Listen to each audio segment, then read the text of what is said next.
This video is brought to you with support from my patrons on Patreon. Hey everybody, it's Jimmy from the DIY and Digital, and this episode is gonna rock.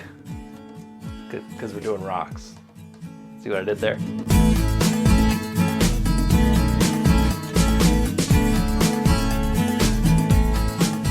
Welcome back everybody. When I was working on my first ever model railroad that I built myself, I was in 7th grade and I had just moved to a new school. Now this was obviously a very stressful time for me, and building that railroad was a great stress release.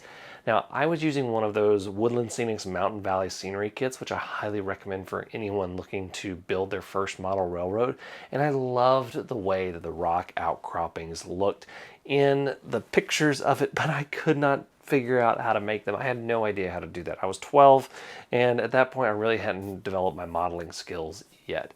And for that reason, rocks have always intimidated me until I finally decided to sit down and learn how to do them. And then I found out when I did that they're not that difficult or that scary. So what I'm going to go over today is my 2 methods for making rock outcroppings.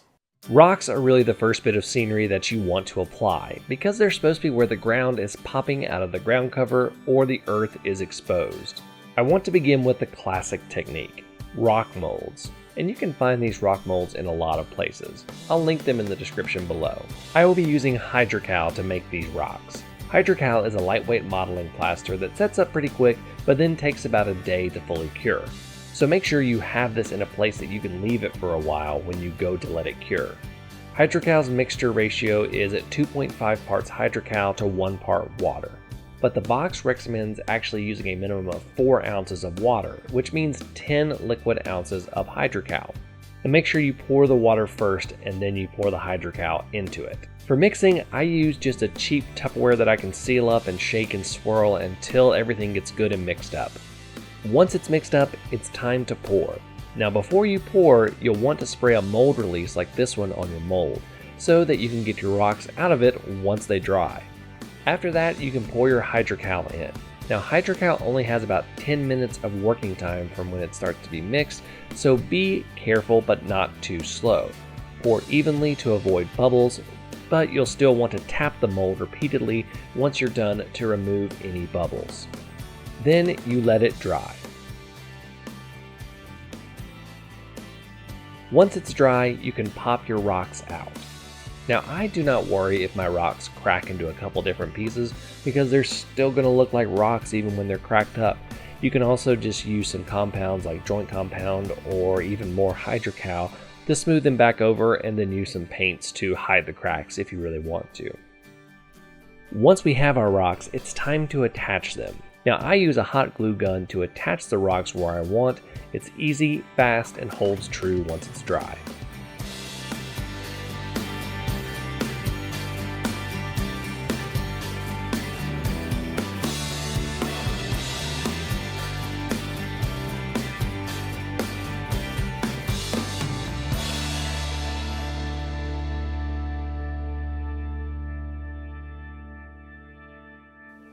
So that's the first method for doing it, pretty classic method. The second method that I'm going to be doing is actually going to be combined with the first method, and I'll show you that in a second, but it's going to be using Sculpt Mold.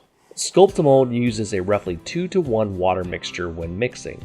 I'm going to tint this batch with some gray acrylic paint. This will save a ton of time and headache when I'm applying it. Once that batch is done, the first thing to do is to spread it around the rocks that I have glued in place. Notice that I haven't painted any of the Hydrocal rocks yet. Once the Sculpt Mold has dried around the rocks, I can go ahead and paint the rocks. I'll be using an airbrush for this, but you can use any method so long as you can get an even coat.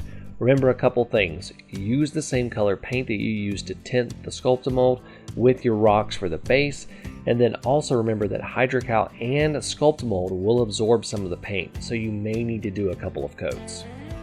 Now while that paint is drying, I want to show you the other way that I use Sculpt Mold for big rock faces. I have a massive cliff face in the back of my layout, and I went to school in the North Carolina mountains, and there are a lot of cliff faces like this.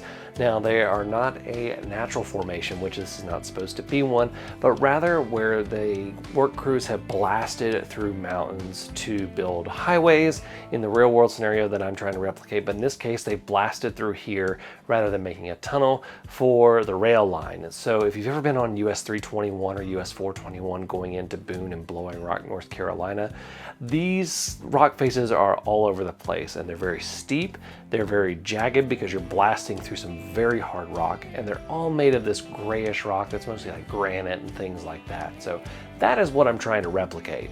I start by mixing up more Sculpt Mold as before, but this time, instead of placing it around the rocks, I'm just going to start smearing it across the back clip face.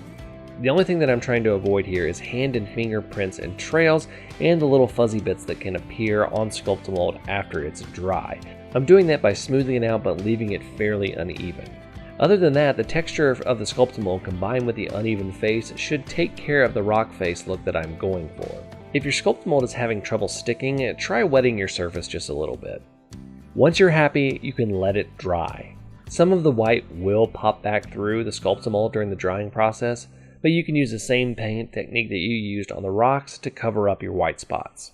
Okay, we have our rocks painted, and they still don't look very realistic. They got kind of that monolithic color going on.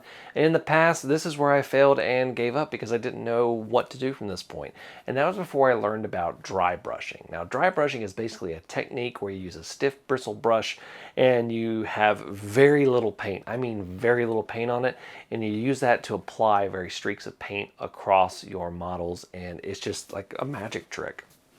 To dry brush, you're going to start with a small dollop of paint, and you're going to dab your brush into the paint, and you're going to go through and wipe most of it off before you actually begin brushing. Now, you'll want the paint just barely showing up before you go and put it on the rocks, even with a ton of pressure. Now, for this, I like to use just a scrap piece of cardboard to get most of the paint off.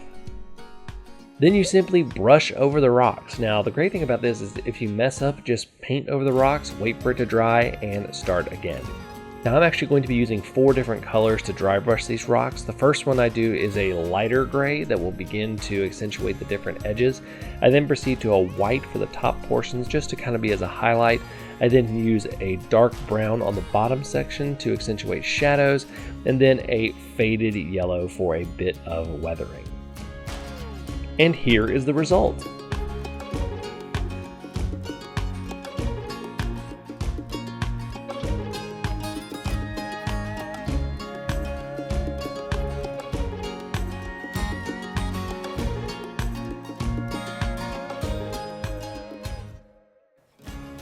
So that is how I do rocks. It was honestly one of the most intimidating things for me because it's so obvious when you don't do it right. But I took my time and learned how to make them properly, and I'm pretty happy with the result. So there you go, guys. Thank you so much for watching. I want to say a big thank you to all of my patrons.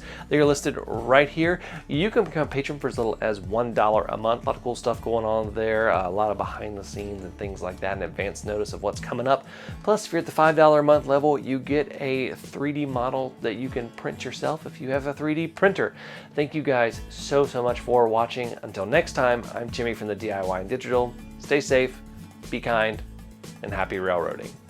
Hey everybody, it's Jimmy from the DIY and Digital, and today we're doing some rocks on my layout. This episode's gonna rock. See what I did there with the oh, never mind.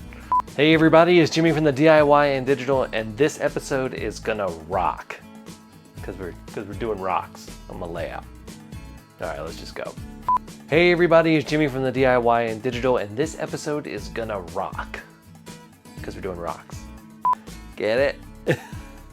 I've really kind of leaned into this whole dad joke thing, haven't I?